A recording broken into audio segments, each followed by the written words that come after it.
지난주 이어서 계속해서 우리가 오늘 로마서의 개관 부분을 좀 계속해서 진행하고자 합니다. 지난주까지 우리가 나눴던 말씀을 잠깐만 되짚어 보면은 먼저 9장의 주제는 무엇인가? 혈통적 이스라엘에 대한 하나님의 구원 예정입니다. 이스라엘 백성 하나님께서 이렇게 구원하길 원하신다라는 얘기를 어떤 하나님이 너희를 구원하시기 원해라는 어떤 하나님의 계획을 단편적으로 얘기하는 것이 아니라 이 이스라엘의 구원, 혈통적 이스라엘의 구원은 하나님이 예정해 놓으신 것이다. 이 예정에 대한 강조를 하고 있는 것입니다. 그러니까 우리가 말씀을 9장을 가만히 보게 되면 분명히 시작은 이스라엘 백성에 대한 근심과 안타까움으로 시작이 되지만 사실 바울이 진짜 하고 싶은 얘기는 무엇이냐면 너희의 구원은 예정된 것이다. 그 예정은 무엇을 의미하느냐? 노력으로 구원받는 게 아니다. 그 얘기를 지금 하고 싶은 겁니다. 노력으로 구원받는 게 아니다. 그래서 노력으로 구원받지 않으면 무엇으로 구원받느냐? 믿음으로 구원받는다. 그게 10장에 나오죠. 그래서 믿음으로 어떤 고백을 해야 되는지. 이 믿음의 고백에 본격적으로 이제 참여한 게 누구냐? 이방인이다. 그게 몇 장에 나오냐면 11장에 나오죠. 그러니까 9장의 목적은 9장 자체만 딱 떼놓고 보면은 바울이 자기 민족에 대해서 너무 안타까워 쓴 글이다 라고 우리가 단편적으로 볼 수 있으나 사실 9장을 제대로 살펴봤다면 바울이 진짜 하고 싶은 얘기는 예정이구나. 그 예정을 왜 얘기하느냐? 유대인들이 작성하고 있는 유대주의적 율법주의적 구원관을 깨트리기 위함이다. 그걸 어디서 가져왔냐면 바울이 자기가 새로운 어떤 신학적인 신앙적인 스테이트먼트를 발표한 게 아니라 유대인들이 그토록 사랑하는 모세오경과 선지서들을 통하여서 너희의 구원을 봐라. 이것 봐라. 너희의 율법적인 노력으로 되는 게 아니라 하나님의 전적인 예정으로 하나님의 전적인 선택으로 되는 게 아니냐라고 지금 9장 전체에서 바울이 지금 논증하고 있는 것이 지금 9장의 주제와 연결되어 있는 것입니다. 자, 그래서 그 9장의 주제를 중심으로 우리가 구조를 좀 살펴보고 있습니다. 먼저 1절에서 5절까지는 이제 사도 바울의 큰 근심과 고통이 무엇인가에 대해서 우리가 2주 전에 살펴봤고요. 지난주에는 우리가 이제 그것에 이어서 바울이 이야기하고 있는 약속의 자녀와 육신의 자녀에 대한 이야기를 우리가 지난주 좀 살펴봤습니다. 약속의 자녀는 우리가 살펴본 것처럼 이삭이었죠. 그리고 또 누구냐면 야곱이었습니다. 육신의 자는 누군가? 이스마엘이면서 동시에 에서였다. 요거 이제 우리가 좀 살펴봤었죠. 네. 또 마침 우리가 새벽에 이제 창세기 공부가 시작이 돼서 이 이스마엘과 이삭 그리고 에서와 야곱에 대해서 우리가 살펴보게 될 것입니다. 특별히 오늘 제가 잠깐 지난주에 제가 언급하지 않았지만 지난주에 이 흐름상 제가 언급하지 않았지만은 잠깐 10절을 보시면 이런 표현이 있습니다. 9장 10절을 보시면 9장 10절 같이 한번 읽어보시겠습니다. 함께 읽겠습니다. 시작. 그뿐 아니라 또한 리브가가 우리 조상 이삭 한 사람으로 말미암아 임신하였는데 이 말씀을 탁 보시면서 뭔가 이상하다 하는 게 느껴지지 않습니까? 왜 이상하죠? 네, 이 한 사람인데 왜 죄송합니다. 정세현 목사 네 속에 있는 생각을 우리들 어떻게 맞추지 죄송합니다. 이게 왜 이상하냐면요. 자 7절에서 보게 되면은 아브라함의 씨라고 되어 있어요. 그렇죠? 이게 주도적인 주권이 지금 남자 이름이 나옵니다. 근데 이 10절을 보게 되면은 이삭의 씨라고 얘기하지 않고 누가 주도적으로 나옵니까? 리브가. 그러니까 바울은 정말 창세기를 성령으로 관통한 사람인 게 맞습니다. 나중에 우리가 야곱을 에서로 둔갑시켜서 야곱을 에서로 둔갑시켜서 이삭에게 축복을 받게 하는 주도적 역할은 누가 합니까? 이브가가 합니다. 그러니까 바울은 그걸 안 거예요. 이 일에서 지금 야곱이 아브라함과 이삭으로 이어지는 그 생명 계대를 이어받도록 결정적인 역할을 한 건 누구였다? 리브가였다라는 것을 왜냐하면 이삭은 못 알아봤거든요. 눈이 어두워져서 자기 아들인지 이게 누군지 못 알아봤다는 것이.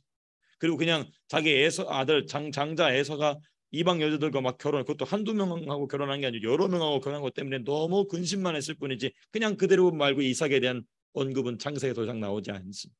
그리고 그 일을 누가 주도적으로 끌고 가냐면 리브가가 끌고 가죠. 그러니까 이제 바울은 그 부분을 명확하게 캐치해서 이삭을 주어로 등장시키지 않고 리브가로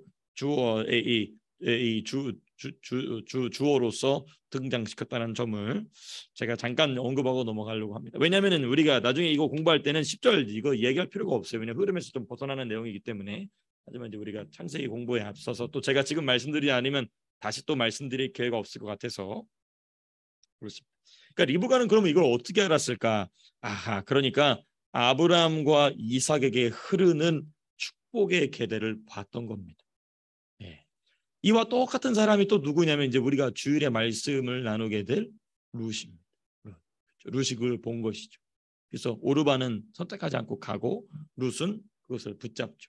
그리고 그 생명 계대 안으로 들어가는 위대한 여인이 되었다는 것입니다. 저 여러분들도 그 생명 계대의 흐름을 잘 보실 수 있게 되시기를 축복합니다. 예, 그래야 줄을 잘 타게 돼 있는 것이 하나님의 축복의 줄이 어디로 가느냐 것이죠. 그렇습니다.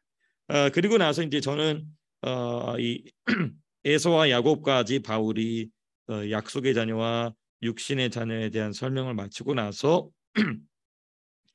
두 번의 질문이 나오죠. 그렇죠? 두 번의 질문을 바울이 합니다. 14절과 19절에서 수사학적 질문을 하죠. 그리고 이제 14절 말씀까지 우리가 보다가 14절에서 18절까지 말씀을 보다가 우리가 마무리를 하지 못했습니다. 14절 보게 되면 14절 같이 읽어보시겠습니다. 같이 읽어보겠습니다. 14절 시작. 그런즉 우리가 무슨 말을 하리요? 하나님께 불의가 있느냐? 그럴 수 없느니라. 왜 이 14절에서 이런 질문을 할까요? 왜냐하면 6절에서부터 13절, 특별히 10절에서부터 13절까지 야곱과 에서에 대한 하나님의 결정, 그렇죠? 하나님의 예정에 관하여서 바울이 혼자 말하고 있음에도 불구하고, 혼자 글을 쓰고 있음에도 불구하고 이러한 질문이 나올 것이다, 이러한 시비가 나올 것이다 라는 것을 미리 예측하고 탁 자기 스스로 수사학적 질문을 던진 게 바로 이게 14절입니다. 그런즉 우리가 무슨 말하리요? 하나님께 불의가 있느냐? 그럴 수 없느니라. 그렇죠? 이게 이제 바울의 의도인 것이죠. 그래서 하나님은 불의한 분이신가? 곧 바꿔 얘기하면 이제 제가 지난주에 좀 설명을 드렸죠. 사람의 행위도 보지 아니하시고 판단하시는 하나님이시냐인 것입니다. 그렇죠? 그 얘기를 이제 하면서 이 말씀을 제가 설명드리면서 하나님은 사람의 행위를 보지도 않고 판단하신다. 이 말은 뒤집어 얘기하면 무엇입니까? 사람을 구원하실 때 하나님은 사람의 행위를 필요로 하지 않으신다는 것입니다. 근데 이제 마귀는 질문을 이 하나님의 의도를 비틀어 버리죠. 그렇죠? 하나님은 구원 받을 자와 안 받을 자를 정해 버리신 것, 그러므로 하나님은 불의하신 거 아니냐 이렇게 힐난하죠. 이게 제가 이제 새벽에, 오늘 제가 새벽에 설명드렸나요? 누구한테? 제가 현진 선생님 아침에 질문하셔서 제가 답변 드렸죠. 이게 누구의 불만이냐면요, 이 질문 있지 않습니까? 이 14절의 이 질문은 누구의 불만 사항이냐면 사탄의 불만 사항. 사탄이 하나님을 대적할 때 가지고 있는 불만 사항인 것입니다. 사실 본인이 죄를 저질러서 하나님의 그 보좌를 찬탈하고 했던 건 누굽니까? 본인입니다. 근데 하나님의 진리를 본인이 뭔가 좀 안다라는 착각에 빠져 있는 것이죠, 사탄이. 그래서 하나님을 향한 끝없는 증오심이 있는 것입니다. 하나님이 날 이렇게 만들었다는 것입니다. 근데 이제 그거는 사탄이 가지고 있는 하나님에 대한 불만이고, 이 불만을 좀 머리깨나 돌아간다는 사람들, 특별히 이제 이 유대인들 내지는 또는 이방인들 중에서도 이 헬라 철학을 공부한 이 이방인들에 대해서 지금 바울이 이 질문을 하고 있는 것이죠. 사실 뒤집어 놓고 보면 그게 사람을 구원하시기 위한 하나님의 계획인 줄도 모르고 마귀가 뒤집어 놓은 말을 사람이 그걸 그대로 받아서 이거 하나님 불의한 거 아니냐? 이 보시기도 전에 왜 이런? 그리고 이제 제가 정확하게 지난주에도 잠깐 짚어서 말씀드렸지만은 에서가 죄를 지은 거는 하나님이 죄를 짓게 해서 진 게 아니라 본인의 선택이었습니다. 그렇죠? 장자가 차남을 섬긴다 였을 뿐이지 장남을 버리시고 차남만 구원하시겠다라는 말씀이 전혀 아니었습니다. 이런 부분들을 우리가 좀 성경적 근거를 가지고 잘 봐야 되겠죠. 그래서 하나님은 이제 이 불의한 분이신가에 대한 이 수사적 질문에 대하여서 바울이 본인이 질문하고 본인이 답변하는 내용이 이제 15절, 16절, 17절, 18절 쭉 이어집니다. 핵심은 이거죠. 모세에게 하신 말씀, 바로에게 하신 말씀입니다. 자, 먼저 우리 모세에게 하신 말씀 같이 읽어보시겠습니다. 15절입니다. 시작. 모세에게 이르시되 내가 긍휼히 여길 자를 긍휼히 여기고 불쌍히 여길 자를 불쌍히 여기리라. 긍휼을 받을 자, 불쌍히 여김을 받을 자는 누가 정한다? 하나님이 정하신다. 또 17절, 이번엔 바로에게 하신 말씀입니다. 17절 읽겠습니다. 시작. 성경이 바로에게 이르시되 내가 이 일을 위하여 너를 세웠으니 곧 너로 말미암아 내 능력을 보이고 내 이름이 온 땅에 전파되게 하려 함이라 하셨으니. 이 말도 우리가 창세기를 가만히 봐야 됩니다. 창세기와 출애굽기를 연결해서 잘 봐야 됩니다. 바로는 어떤 방법으로든지 하나님의 영광을 드러낼 기회가 있었습니다. 예를 들면 이런 거죠. 모세가 왔을 때 모세가 이 자기의 지팡이를 가지고 자기의 술사들이 만들어 놓은 지팡이를 변한 뱀을 만든 것을 잡아먹는 거 봤을 때 그때 기회가 있었습니다. 모세를 받아들이고 모세의 뜻대로 해줄 기회가 있었어요. 그런데 그걸 거절한 건 누굽니까? 바로 왕이죠. 그러면 이제 우리가 이제 이 예정론에 대해서 비판하는 무신론자들 내지는 굉장히 스캡티컬한, 그렇죠? 한국말로는 뭐였죠? 스캡티컬이?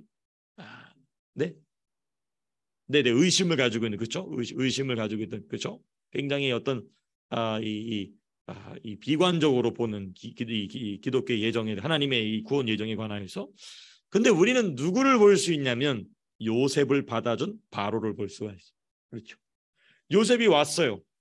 그럼 요셉을 단칼에 죽여버릴 수도 있었습니다. 왜 그렇죠? 자기가 아끼는 장군의 아내를 겁탈하려 했다라는 노예이기 때문에 얼마든지 죽여버릴 수 있었습니다. 그런데 죽이지 않고 살리죠. 누가 살려주죠? 그 보디발이 살려주고 그 보디발의 말을 듣고 애굽 왕 앞에 섭니다. 그때 이 바로 왕은 누구를 받아주냐면 요셉을 그대로 받아주죠. 그러니까 두 명의 바로가 등장합니다. 어느 한 명의 바로는 요셉을 받아줌으로써 오늘 말씀 이 일을 위하여 너를 세웠으니 너로 말미암아 내 능력을 보이고 내 이름이 온 땅에 전파되게 하려 함이라. 예, 요셉을 받아줌으로써 그 바로 왕은 하나님이 살아계심을 드러냈죠. 근데 이 모세를 걷어찬 바로도 똑같은 일을 했던 것입니다. 하나님을 그대로 하셨으나 어떤 일을 선택할 것인가는 누구의 결정이었다? 당사자들의 결정이었다는 것입니다.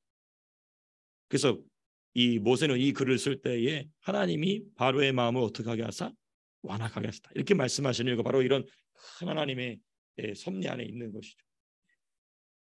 이게 이제 그래서 바울은 그 두 말씀을 인용하면서 모세에게 하신 말씀, 바로에게 하신 말씀을 인용하면서 여기서 이제 중요합니다. 이 답변에 담긴 의도가 뭐냐는 것입니다.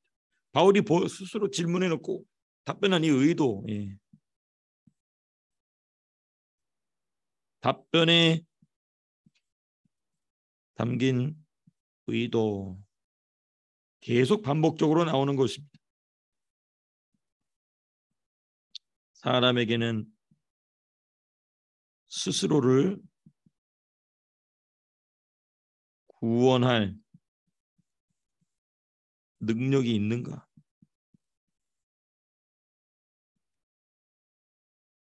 그렇죠. 두 인용구가 전부 다 그런 내용을 내포하고 있죠. 물론 이제 이게 어떻게 그렇게 직접적으로 연결되느냐는 우리가 나중에 9장 17절을 공부할 때 더 자세하게 보겠습니다. 그래서 사람에게는 스스로를 구원할 능력이 있는가를 지금 바울은 의도적으로 모세와 바로에게 하나님 하셨던 말씀들을 인용하고 있는 것입니다. 자, 또 두 번째 부분입니다. 두 번째 질문과 답변 부분에서 우리가 생각해야 될 내용은 이제 19절에서부터 24절. 두 번째 바울의 질문이죠.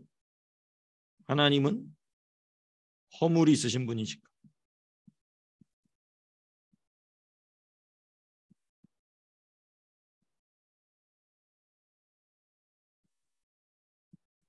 뭐 첫 번째 질문과 크게 뭐 다르지 않습니다. 뭐 거의 대동소이한 첫 번째 질문과 거의 뭐 대동소이한 질문인데요. 여기서는 바울이 조금 재밌는 비유를 합니다. 이거는 이 바울이 독창적으로 만들어낸, 독창적으로 물론 이제 다른 성경에도 이런 유사한 내용들이 나오긴 하지만은 이 부분은 바울이 직접 코테이션하지 않고 본인이 이것에 대한 답변을 또 해놓습니다. 그러니까 이게 바울의 변증 방법은 무엇인가? 먼저 무엇부터 말한다? 기록된 말씀, 기록된 성경부터 한다는 거예요. 그리고 나서 그 기록된 성경의 원리에 맞는 자신만의 논리를 이야기한다는 것이죠. 근데 제가 참고적으로 말씀을 드리면 우리가 사도신경 공부할 때 잠깐 우리 김현철 집사님이 날카롭게 질문을 해주셔서 답변을 잠깐 드리고 말았었는데요. 자, 그러다가 교회사의 배경 안에서 답변을 좀 들었었던 기억이 나는데 어느 시점에선가 보게 되면은 성경 중심으로 가는 게 아니라 신학 중심으로 넘어가겠다. 그런 포인트 제가 여러 번 말씀드렸었죠. 그 경계선이 어디냐면 사실은 속사도 시대까지는 전부 성경을 가지고 대답을 합니다. 이 속사도라 하면은 이 사도들의 직계 제자들 내지는 예수님을 현장에서 직접 만났던 사람들에게 가르침 받았던 사람들, 이 사람들을 보게 되면은 학자들도 동일하게 이해합니다. 이 속사도들은요 교의적인, 조직신학적인 또는 철학적인, 학문적인 논증에는 전혀 관심을 두지 않았습니다. 그래서 이 사람들 시대에도 동일하게 굉장한 이단들이 있었어요. 영지주의가 있었고, 지난번에 우리 사도신경 공부하면서 얘기했지만 가현설 기억나십니까? 도케티즘, 도세티즘이라고 해서 가현설, 예수님이 육체적으로 오신 게 아니라 육체적으로 오신 것처럼 보였다가 가신 것이다 라고 말하는 이 가현설 이단이 굉장히 강력했어요. 왜냐하면 이 영지주의가 굉장히 강력했기 때문에. 영지주의의 특징이 무엇입니까? 영은 선하고 육은 악하다. 그렇기 때문에 그 악한 육을 선하신 하나님의 아들이 입었을 리가 없다. 그래서 예수님이 십자가에 죽으시는 것은 쉽게 얘기하면 하나의 쇼다. 근데 이게 굉장히 강력한 이단이었습니다. 가현설이라고 하죠. 근데 그 가현설의 후손이 누구냐면 여호와의 증인입니다. 네. 근데 어쨌든 그 가현설 이단이 굉장히 강력했는데 그 가현설은 거의 AD 400~500년대까지 존재합니다. 그런데 사도들의 직계 제자였던 속사도들은 그 당시에 철학적인 방법, 신학적인 방법, 사상적인 방법을 대답하지 않았어요. 기록된 말씀을 가지고 그 이단들을 전부 배격합니다. 그러니까 그때까지는 다 순교자예요. 대부분 다 순교자입니다. 그런데 속사도 시대가 넘어가고 나서 그 다음 교부들을 우리가 뭐라고 하냐면 그냥 이 상식적으로만 알아두시면 되십니다. 뭐라도 되세요? 그 다음 교부들의 별칭이 뭐냐면 변증가들입니다. 변증가들이라고 불러요. 이 변증가들부터는 물론 그들도 성경의 박식한 박사들이었습니다만은 그 이단들에 대한 답변이 무엇으로 흐르기 시작하면, 좀 어려운 표현에서 죄송합니다, 사변적으로 시작합니다. 사변적, 사상적이고 변론적이고 신학적이고 교리적인 부분으로 빠지기 시작합니다. 그때부터 성령의 역사가 잦아들기 시작하죠. 그때부터 순교자들도 없어지게 됩니다. 이런 교회사적인 배경이 있는데, 제가 이 말씀을 왜 드리냐면 바울이 지금 얘기하는 거 보십시오. 본인이 독창적으로 얘기하고 있는 토기장의 비유를 먼저 얘기하지 않습니다. 사실 더 효과적인 설명은 토기장의 비유가 우리에게 화가 와닿죠. 왜냐하면 성경을 인용하게 되면 그 인용구를 찾아봐야 되고 그 인용구가 어떤 맥락에서 쓰여진지를 또 봐야 됩니다. 어렵죠. 그럼에도 불구하고 바울은 성경을 먼저 딱 인용해 놓고 자기가 만들어 놓은, 자기가 성령 안에서 받은 감동을 따라 독창적인 자기의 설명한다는 것입니다. 이게 우리에게 아주 중요합니다. 우리가 어떤 사회나 정치나 또는 개인적인 내 삶 속에서 무슨 일을 판단할 때에 나에게 하나님이 주신 영감대로 행동하기 전에 먼저 어디부터 찾아야 되냐면 나와 같은 상황에 있었던 성경의 인물이 있는가, 내가 지금 처하고 있는 내가 지금 처하고 있는 상황과 유사한 상황이 성경에 있는가를 항상 먼저 찾게 되시기를 축복합니다. 그게 우리의 기본적인 삶의 모습인 것이죠. 제가 이제 우리 로마서 9장을 깊이 공부하기 시작하면은 제가 이런 부분들을 말씀드릴 수가 없기 때문에 지금 큰 틀을 잡을 때 먼저 말씀을 드립니다. 그래서 바울이 이렇게 토기장이의 비유를 본인이 이야기하기 했습니다. 토기장이의 비유.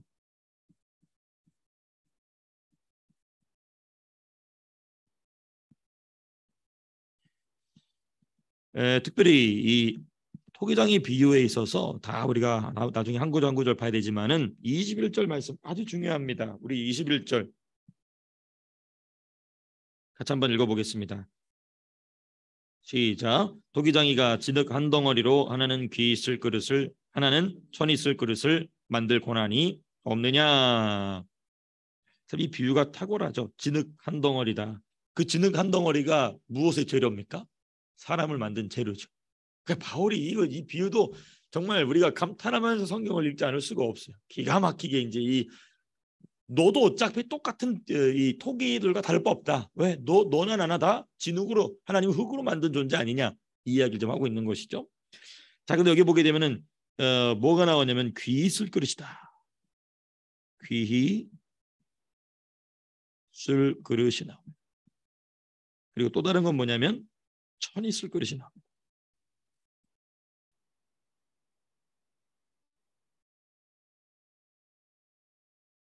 이 귀 있을 그릇, 천 있을 그릇 이게 바로 이제 바울 칼빈의 후계자인 베자가 얘기했던 이중 예정의 핵심적인 근거가 되는 것입니다. 소기장이가 험하게 쓸 그릇도 만들기도 하고 귀하게 쓸 그릇을 만들기도 한다. 그러므로 하나님이 구원받을 사람만 예정하는 것이 아니라 구원받지 않을 사람도 예정한 그걸 이중 예정이라고 얘기합니다. 이건 나중에 또 교리반 우리가 고급반 할 때도 자세히 보도록 하고요.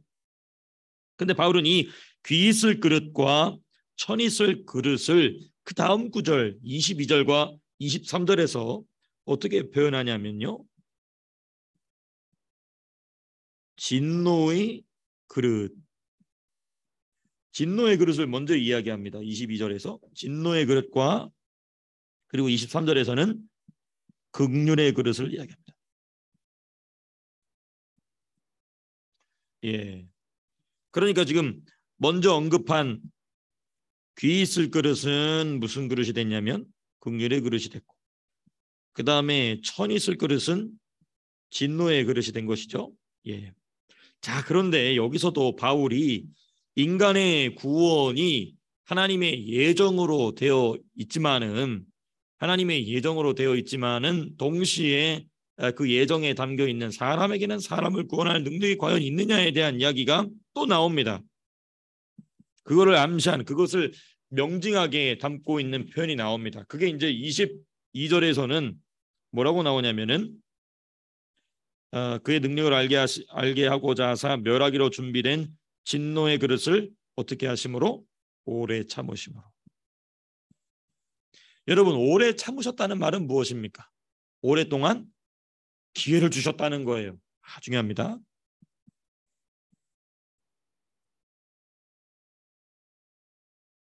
그러면 이제 우리에게 이제 우리 이성에서는 지진이 납니다. 왜 지진이 나죠? 그렇죠. 그러니까 이게 이제 우리 이성의 한계라는 점입니다. 아니 어차피 예, 천이 쓸 그릇으로 무엇입니까? 진노의 그릇으로 정하셨는데 뭘 오래 참으시냐는 것이. 근데 하나님 성경 역사를 보면 진짜 오래 참으셨어요. 열왕기 상하를 보면 그렇습니다. 이스라엘 향하여 진짜 수백 년 참아주시죠. 이걸 볼 때 물론 하나님의 구원 섭리에 인간의 의지는 끼어들 여지가 있다 없다?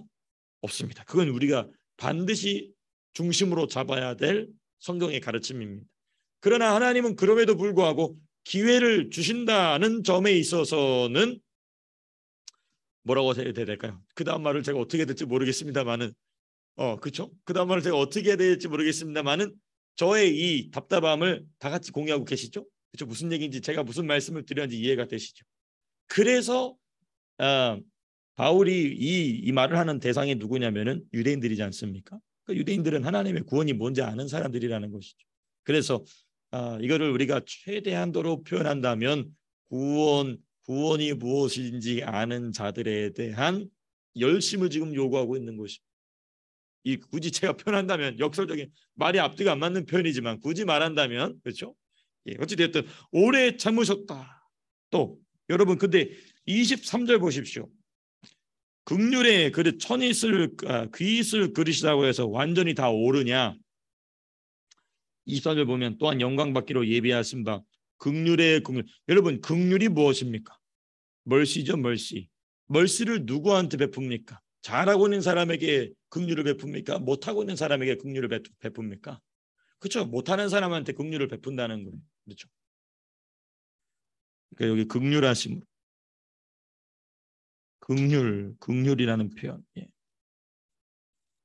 그러니까 이 두 가지는 역시 지금 바울은 본인이 하고 싶은 이야기를 집요하게 반복적으로 이야기하고 있는 것입니다. 이거 봐라. 오래 참으심으로 진노의 그릇도 하나님이 기다려 주셨을 뿐만 아니라 하나님이 귀하게 쓸 그릇 영광을 담기로 준비한 긍휼의 귀 있을 그릇도 하나님이 무엇을 베풀어 주지 않으면 긍휼을 베풀어 주지 않으면 구원받을 수 없지 않느냐. 이 이야기를 지금 하고 있는 것이죠.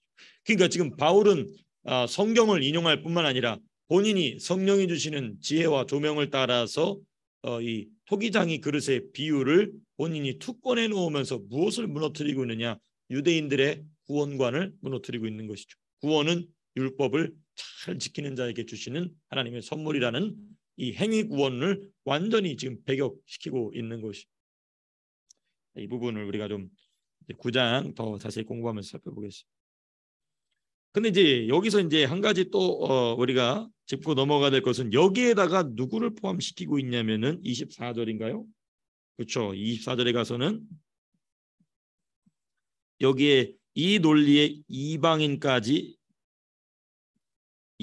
포함해. 이방인.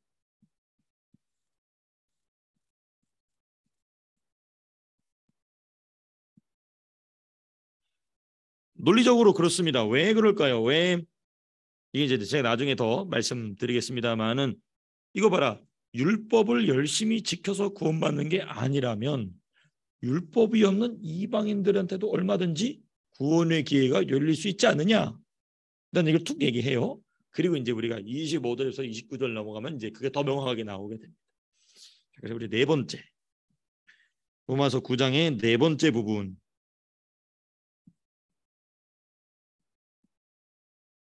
25절에서부터 29절까지 그냥 하나님의 예정을 받은 자들의 모습이 무엇인가? 하나님의 예정을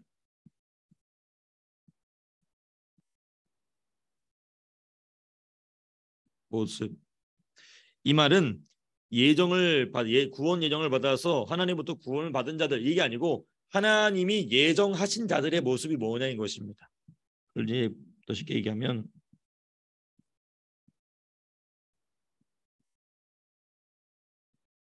아니 뭐 똑같은 표현이라 제가 굳이 더 표현할 건 없어서 죄송합니다. 네. 하나님의 예정을 받은 자들의 모습, 하나님의 구원으로 초청된 자들의 모습이 어떤 모습인가? 이제 주로 호세아서 그리고 이사야서를 인용합니다. 아시는 바와 같이 호세아서는 비참한 이스라엘의 영적인 상태를 그 간음한 창녀와 같은 한 여인의 모습을 통하여서 이야기하는 성경이 호세아서죠. 그리고 여러분 이사야서 1장부터 이사야서가 몇 장까지 있죠? 66장까지 있죠. 네, 정말 이것도 모르다니. 네, 제가 자신이 없었어요. 66장인가 7장인가 헷갈렸는데 66장. 근데 여러분 이사야서를 읽어보셔서 아시겠지만은 좋은 얘기가 대부분입니까? 안 좋은 얘기가 대부분. 안 좋은 얘기가 대부분이에요. 내가 너를 어떻게 심판하겠다. 뭐 하여튼 하나님이 뭐 걸리면 모든 민족한테 다 너는 내가 이렇게 죽여버리고 너는 이렇게 죽여버리고 이렇게 다 이렇게 어떻게 몰살시켜버리고 이 얘기만 나와요. 그러니까 이 벌써 바울이 인용할 때부터 벌써 좋은 말이 아니라 뭔가 안 좋은 좋지 않은 상황에 있는 이스라엘에 대한 얘기를 지금 하기 위해서 일부러 의도적으로 호세아서와 이사야서를 인용합니다. 자, 우리가 그 인용을 다 지금 살펴볼 수는 없고 우리가 지금은 개관을 하는 중이기 때문에 서론적으로만 본다면 먼저 호세아서 인용은 25절과 26절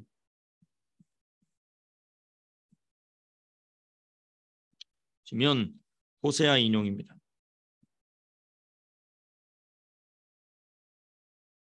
이 호세아서 인용의 핵심 표현은 어떤 표현인가? 자기 백성이 아닌 자를 자기 백성으로 부르실 하나님. 그렇죠? 25절 내가 내 백성이 아닌 자를 내 백성이라 사랑하지 아니한 자를 사랑한 자라 부르리라. 그렇죠? 예. 하나님의 백성이 아닌 자들을 하나님의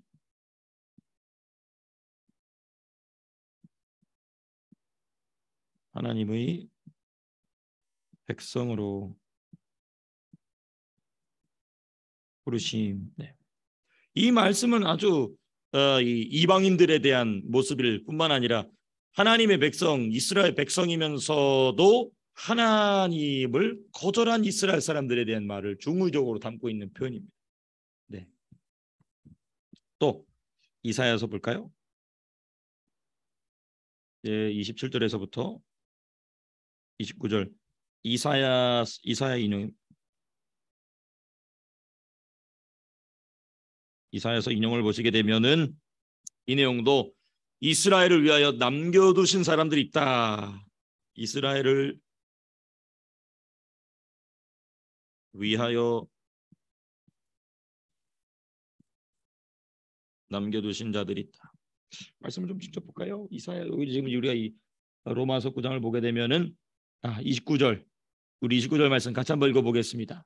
시작. 또한 이사야가 미리 말한 바 만일 만군의 주께서 우리에게 씨를 남겨두지 아니하셨더라면 우리가 소돔과 같이 되고 고모라와 같았으리라 함과 같으니라. 그 이사야는 벌써 미리 본 거예요. 뭘 본 겁니까? 하나님께서 이 이스라엘 백성이 하나님을 다 버리고 떠나갈 것을 이사야가 봤다는 것입니다. 근데 놀랍게도 하나님께서 그 씨를 남겨뒀다. 근데 그 씨를 이 바울은 놀랍게도 그 씨가 무슨 씨라고 얘기합니까? 우리가 벌써 봤죠? 누구의 씨라고 얘기했습니까? 아브라함의 씨라고 얘기합니다.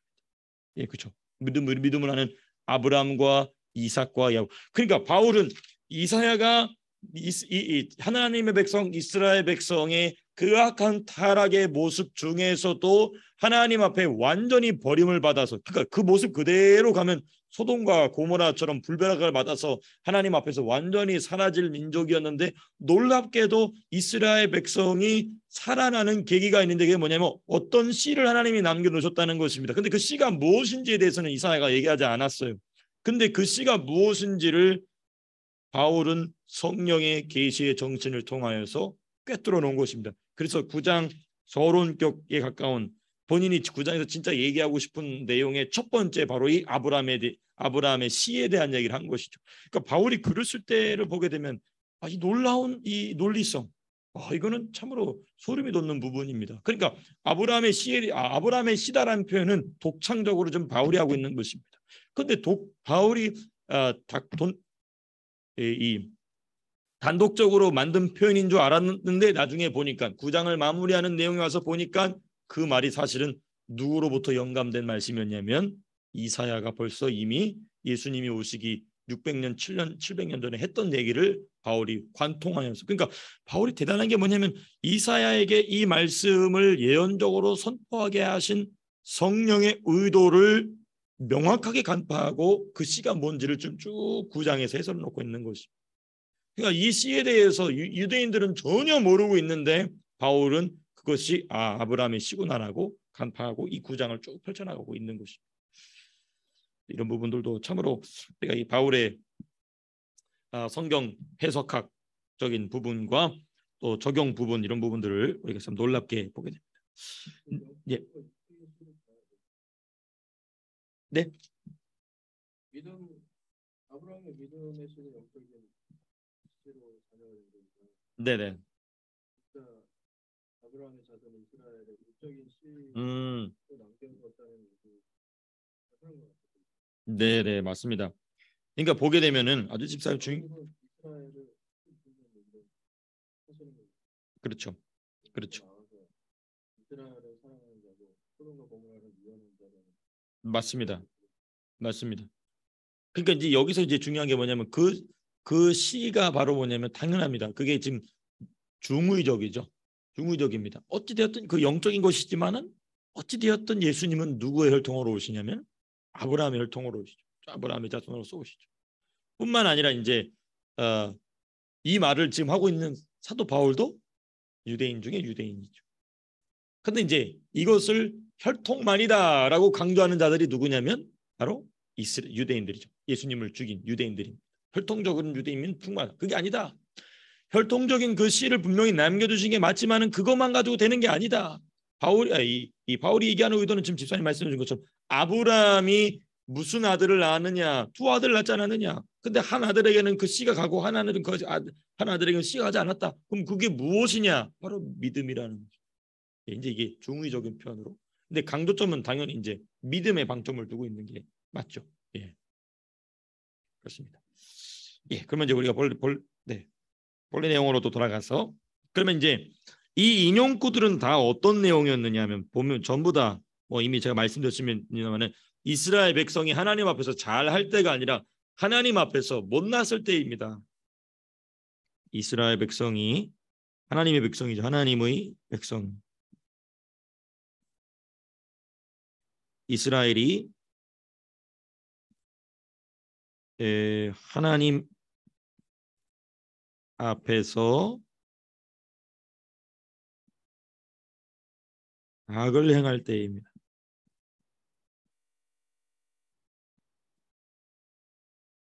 하나님 앞에서 악을 행할 때의 이 모습을 인용하고 있다는 것입니다. 이 역설적이게도 이게 무엇이냐면 바로 구원의 조건이라는 것입니다. 진짜 역설적인 표현이죠. 이 구원의 조건이다. 왜 구원의 조건이라고 정서연 목사가 이렇게 담대하게 이야기하는가? 지금 바울이 지금 뭘 설명하고 있냐면 예정을 설명하고 있습니다. 그렇죠? 그럼 이 예정을 하나님이 하실 때 나는 이런 사람을 구원하리라라고 예정했을 때 그 대상자가 되는 사람들의 영적인 상태가 어땠다고요? 하나님 앞에서 뭐 할 때? 악을 행할 때였다는 것입니다. 의를 행할 때 내가 이들을 구원하겠다라고 말씀하신 게 아니라 이 사람들이 악을 행할 때 내가 이들을 구원하겠다. 내가 이들을 내 백성으로 부르겠다라고 하신 말씀을 바울이 의도적으로 인용하면서 그게 뭐냐? 구원의 조건은 무엇인가? 사람이 자기 의를 드러내는 것이 아니라 사람이 자기의 죄를 하나님 앞에 어떻게 할 때? 드러낼 때. 그래서 조금 더 이것을 오해가 없이 우리가 이해할 수 있도록 설명을 한다면 구원이 정말 이 맥락을 보면 내가 지금 너에게 인용하고 있는 이 말씀을 보게 되면 정말 구원이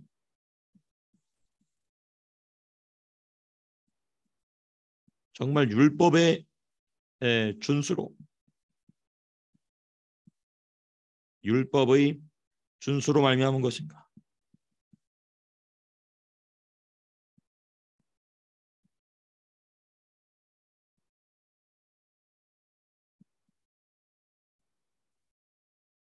네, 정말 그런 것인가? 그렇지 않다는 것이죠. 그렇죠. 율법의 준수로 되는 것이 아니다. 나아가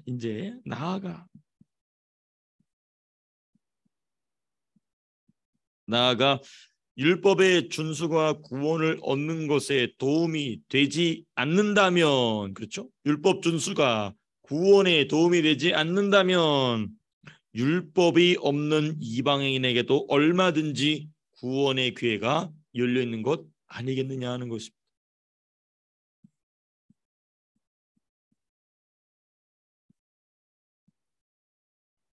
율법 자체가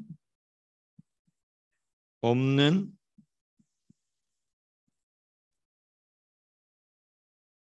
또 열려 있는 구원. 물론 이제 우리는 이 율법이 어떤 율법이라는 걸 알고 있습니까? 이거는 그냥 말 그대로 기록된 율법입니다. 기록된.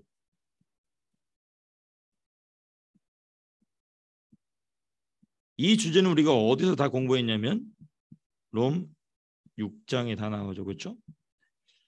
6장이 아니군요. 6장이 아니라 저기 2장 3장입니다. 1장 2장. 1장 2장. 네. 한번 찾아볼까요? 그 말씀이 어딘지. 이게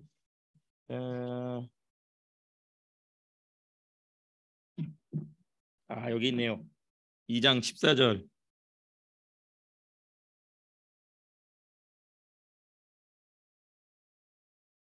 이방인들에게도 율법이 있습니다. 근데 바울이 여기서 말하는 제가 지금 말씀드린 이 율법은 기록된 율법, 모세 오경을 말하는 것입니다. 14절 같이 하면 14절 15절 같이 읽겠습니다. 시작. 율법 없는 이방인이 본성으로 율법의 일을 행할 때에는 이 사람은 율법이 없어도 자기가 자기에게 율법이 되나니 이런 이들은 그 양심이 증거가 되어 그 생각들이 서로 혹은 고발하며 혹은 변명하여 그 마음에 새긴 율법 행위를 나타내느니라. 여기서 말하는 그 고발하며 변명하는 것이 나중에 최종적으로 언제 드러나냐면 예수님의 심판대 앞에 섰을 때 나타난다는 것이죠. 너가 정말 이 죄에 대해서 몰랐냐?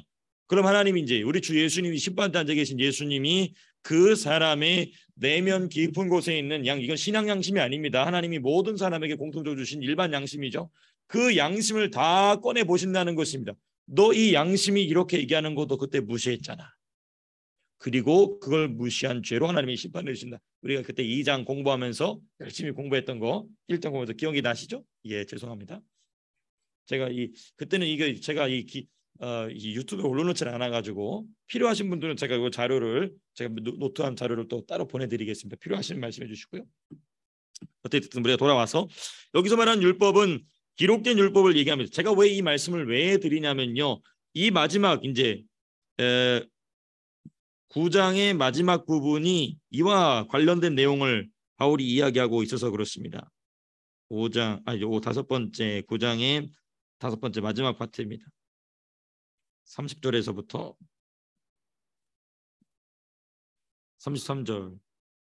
바울이 이에 율법 자체가 없었던 이방인에 두고 열리는 구원. 그러나 이방인에게도 양심이란 율법이 있었다. 이건 이제 기록된 율법이 아니라 눈에 보이지 않는 율법이었던 거지. 양심으로서의 율법이 모든 사람에게 있다. 이 개념이 없으면 그러니까 이제 로마서 1장과 2장 넘어가는 부분에 대한 이해가 없으면 이제 이 9장에 와서 이제 우리가 헷갈릴 수 있는 부분이 있어요. 자, 그게 무슨 내용인가 보게 되면은 의를 얻은 사람과 의에 이르지 못한 사람들에 대한 얘기가 나옵니다. 의를 얻은 사람들과 의에 이르지 못한 사람들, 두 부류의 사람들이 나옵니다. 네. 율법이 성부의 법인데 있다고 해서 그 사람들이 율법을 제대로 지키지 못하잖아요.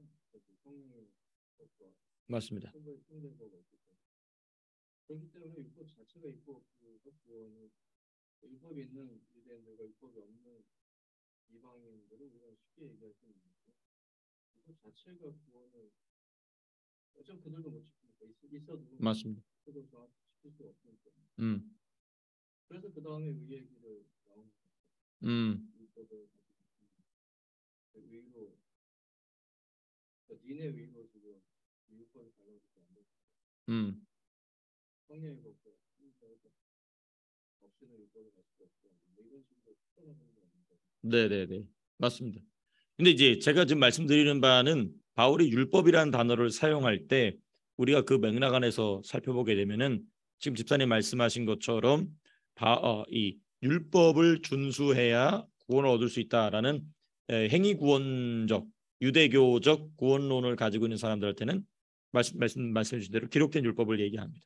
그런데 성부의 법은 당연히 맞습니다. 기록된 율법이 당연히 성부의 법으로서 역할을 하죠. 그런데 바울이 그 로마서 2장 우리가 방금 읽어본 부분을 보게 되면은 이방인들한테는 기록된 율법이 있나요, 없나요? 없죠. 그런데 바울이 그 성부의 법에 대한 내용을 1장 마지막과 2장 마지막 부분까지 이야기하면서 이방인에게도 율법이 있다는 얘기를 합니다. 그래서 저는 이제 그 바울이 율법이라는 단어를 사용했을 때 어떤 맥락에서 어떻게 사용했느냐를 이해하는 게 중요하다라는 부분을 이제 우리가 이미 지나가면서 공부했던 2장 부분을 살펴본 것이고, 왜 다시 그 2장에서 얘기했던 바울이 어떤 맥락에서 어떤 율법이라는 단어를 어떻게 사용하고 있느냐에 대한 이해가 왜 중요하냐면 우리가 지금 살펴볼 내용 몇 절부터 몇 절까지죠? 30절에서부터 33절까지 보시게 되면은 이런 표현이 나옵니다. 31절부터군요. 31절 9장 어디 있습니까? 31절 같이 한번 읽어보시겠습니다. 30절 31절 같이 한번 읽어보겠습니다. 시작. 그런즉 무슨 말을 하리요? 의를 따르지 아니한 이방인들이 의를 얻었으니 곧 믿음에서 나니. 여기 보면은 의를 따르지 않았다고 얘기하고 있습니다. 그렇죠? 자, 그러면 여기서 말하는 의를 따른다는 말이 무엇인가는 그 다음 구절에서 이해할 수 있죠. 31절 같이 읽게 시작. 의의 법을 따라간 이스라엘은 율법에 이르지 못하였으니. 그러니까 지금 바울이 여기서 보게 되면 의를 따르지 않았다라는 말은 무엇입니까? 율법 준수입니다. 그렇죠? 율법 준수를 의미하는 것이죠. 율법 준수를 하지 않았던 자들은 의를 얻었다. 그리고 율법 준수를 한 자들은 사실 뭐에 이르지 못했다? 율법에 이르지 못했다. 지금 집사님 말씀하신 대로 성부의 법 앞에 다가갔더니 뭐밖에 없더라? 자기 죄밖에 드러나지 않더라 라는 것을 이제 이야기하고 있는 것이죠. 네. 근데 이제 제가 지금 방금 드린 이 말씀과 어떤 맥락 안에서 있느냐면, 그러면 이 30절에서 말하고 있는 의를 따르지 않은 사람들은 도대체 무엇을 따라갔느냐, 그 이야기를 지금 하고 있는 것입니다. 2장에서 말할 때 2장에서 말한 이 이방인들의 율법은 나중에 그 사람들이 하나님의 그리스도의 심판대 앞에 섰을 때에 그들을 심판하는 기준으로서 나타나게 되지만, 여기서 이 이방인들의 양심이 무엇을 따라가냐면 그 양심이 곧 무엇이냐면 율법이거든요. 이 2장식으로 본다면 그 양심이 뭘 선택하냐면 믿음을 선택하게 하죠. 그러니까 이 로마서 전체로 봤을 때 성부의 법 앞에 부딪힌 사람이 무슨 법 아래 들어갈 수 있느냐? 그리스도의 법 앞에 들어갈 수 있다. 그러니까 오히려 기록된 율법을 가지고 있던 이 유대인들은 성부의 법 앞에 부딪혔으나 그리스도를 발견하지 못하여, 기록된 율법이 없으나 양심으로서의 율법을 가지고 있었던 이 사람들이 성부의 법에 부딪히니까 오히려 이 사람들이 누구의 법 앞으로 들어가느냐면 성자의 법 앞으로 들어갔다. 이 이야기를 지금 바울이 이 30절에서부터 33절까지 이야기를 하고 있는 내용인 것이죠.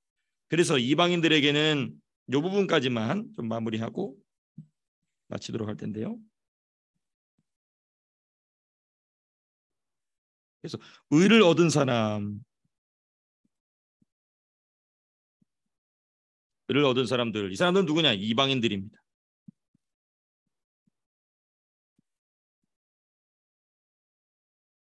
의를 얻은 사람들, 이 사람들은 뭘 따라가냐? 믿음에서 난 의를 따라갔습니다.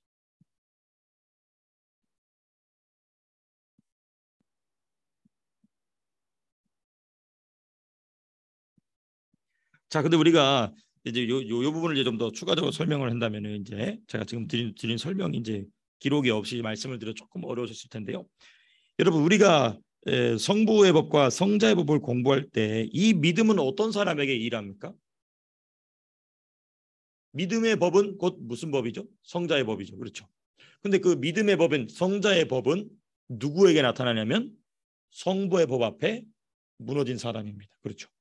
근데 성부의 법이 기록된 율법으로서만이 아니고 양심으로서의 율법도 역시 성부의 법으로 역할한다는 것을 우리가 로마서 1장 2장에서 봤죠.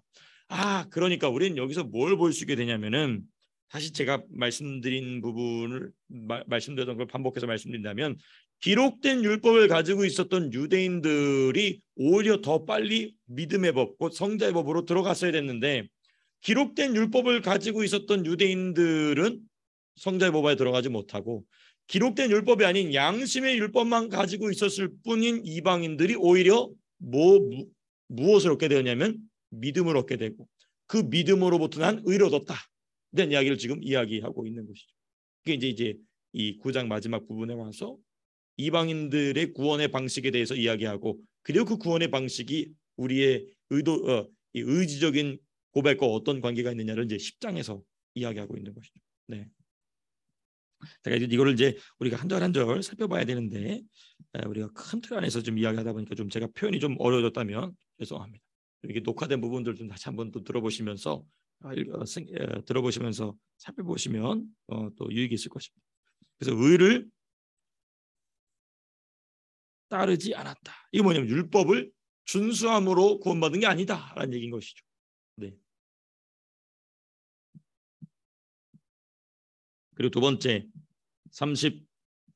31절에서부터 32절 의를 얻지 못한 사람들.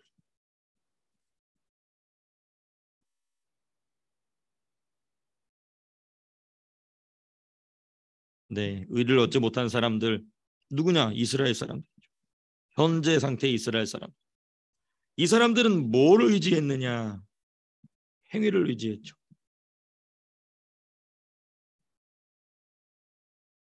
행위를 의지했다.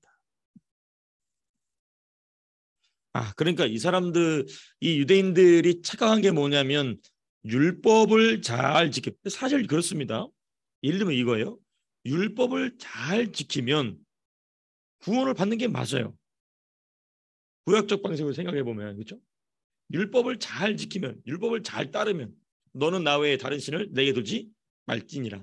잘 지키면. 근데 잘 지켜집니까? 안 지켜집니까? 안 지켜지죠. 이게 여기에 문제가 있다는 것입니다. 그러니까 이 괴리를 받아들이지 않은 겁니다. 이 괴리를 받아들이지 않은 것이죠. 네. 네. 율법을 자기들이 지키려고 노력했어요. 네네. 네. 왜냐하면 지켜지지 않는 걸 알기 때문에. 그렇죠. 지킬 수 없다는 걸 알기 때문에. 수많은 조건들을 달아놨는데 사실은 그 조건에 숨어버린 거예요. 이런 식으로 해버리고 이거 지킨 거라고. 그렇죠, 그렇죠. 그렇습니다. 양식만 갖고 있는 사람들은 양식이 틀리기 때문에 좀 더 빠르게 반응할 수 있는 거예요. 왜냐하면 저런 것들이 그렇습니다. 룰에 따라서 하는 사람들은 그런 것들이 많이 나옵니다. 맞습니다. 맞습니다. 근데 원칙을 따지는 사람들은 원칙적으로 봤을 때는 그건 아직 안난 거잖아요. 정확하게 보셨습니다. 그런 식으로 자기가 자기의 속이는 과정이 맞습니다. 지킬 수가 없잖아요. 맞습니다. 지키는 사람도 없고 지킬 수가 없다는 거를 알기 때문에 더 많은 것을 좋은 의도를 그것들이 나중에는 이것만 하면은 예를 들어서 하나님께 드리지 않고 부모를 섬기지 않고 네네네. 그런 식으로 이제 행위에 빠져버리는. 아주 정확한 말씀이에요. 이런 항목들 뒤에 숨었다는 표현이 참 좋은 것 같습니다. 아주 적절한 표현입니다. 그래서 선지자들 보게 되면은 모세 오경의 율법을 다시 읊어서 하나님께로 돌아가라는 말을 자세하게 안 해요. 그리고 오히려 무엇에 얘기냐면 하나님이 오셔서 너에게 무슨 마음을 주신다? 새 마음을 주신다. 그 얘기를 하죠. 그러니까 아주 정확한 말씀하셨습니다. 본질이에요. 이스라엘 백성은 그 본질을 내버려 두고 그 율법의 조문 뒷속으로 숨어버린 것입니다. 난 이렇게 잘 지켰다는 것입니다. 그런데 이것을 간파했던 선지자들을 다 죽여버리죠. 왜 그러냐면 그 뒤에 숨어있는 자기들을 자꾸 드러내니까. 사실 근데 아담과 하와가 그 뒤에 숨었지 않았습니까? 그 하나님 드러내시고 그걸 받아들이니까 구원이 임하죠. 하나님 가죽 옷을 입혀주시죠. 근데 이제 이런 부분들이 사실 교회 안에 이게 얼마든지 생길 수 있어요. 기도하는 것조차도 그렇습니다. 우리가 예배드리는 것조차도 그렇죠. 그래서 항상 중요한 게 뭐냐?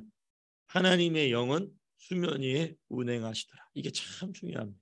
그래서 이게 중요합니다. 그래서 오늘 창세기 1장 3절에 있는 그 말씀, 2절의 말씀이죠. 그럼에도 불구하고 하나님의 영이 수면이 흑암과 혼돈과 공허, 마귀들이 귀신들이 망쳐놓은 그 땅에도 성령이 운행하시니 그리스도에 비춰지게 되고, 그 항상 중요한 게 성령이 내 안에 일하실 수 있도록 항상 자기를 리프레시먼트 하는 게 아주 중요합니다.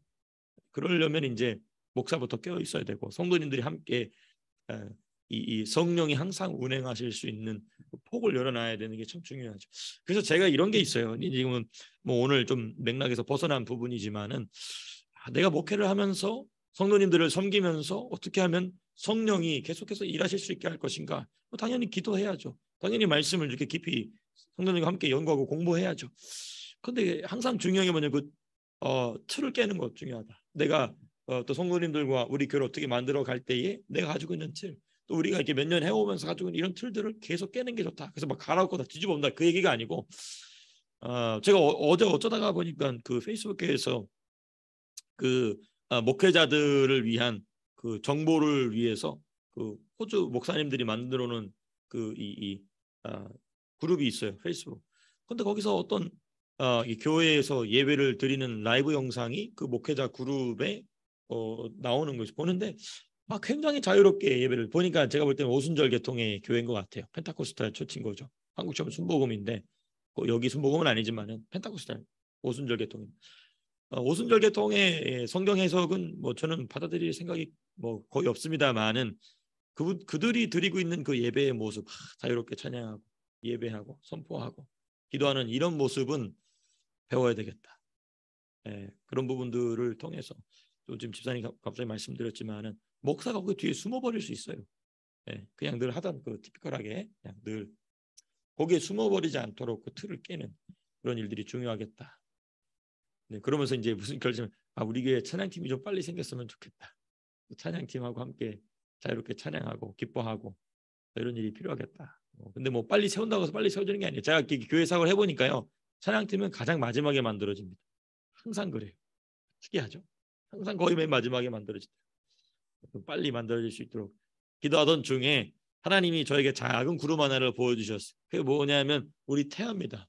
태아가 계속 저한테 몇 달 전부터 얘기해요. 태아는 우리 방송 안 보니까 뭐 희망지게 안 보잖아요. 태아가 뭐라냐고 목사님 찬양팀 있었으면 좋겠다고. 태아가 그랬죠. 나도 어떡하라고. 뭐 누굴 찬양팀 시킬 거야. 어떻게?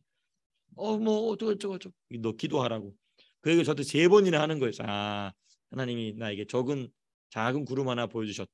태아의 마음을 하나님이 만지셔서 자꾸 태아가 이제 민준이를 건드는 거예요. 이제 같이 베이스 치자고 막 이제. 그러면서 이제 하나씩 만들어져 나가는 것이죠. 여러분들께서도 기도해 주셔서 오늘 뭐 성경 공부하고는 조금 빗나갔지만은 성령이 항상 일하시게 그래야 교회의 그 율법주의가 자리 잡을 공간이 없습니다. 그래서 항상 성령이 일하시게 목사인 저부터 생각과 마음의 틀을 깨고 성령이 일하실 수 있는 이건 또 성도님들도 동의를 합니다. 내가 아빠로서 내가 엄마로서 내가 남편 아내로서 또 뭐 이런 다 자기만의 이 일본말 써서 죄송합니다. 왁구가 있죠. 왁구 이거 자꾸 깨야 돼. 그러면 이제 성령이 일하시는 귀한 통로가 우리 성도님 되실 줄로 믿습니다. 남은 내용이 조금 있지만 그건 제가 다음 주에 이어서 하도록 하고요. 제가 기도하고 마치겠습니다.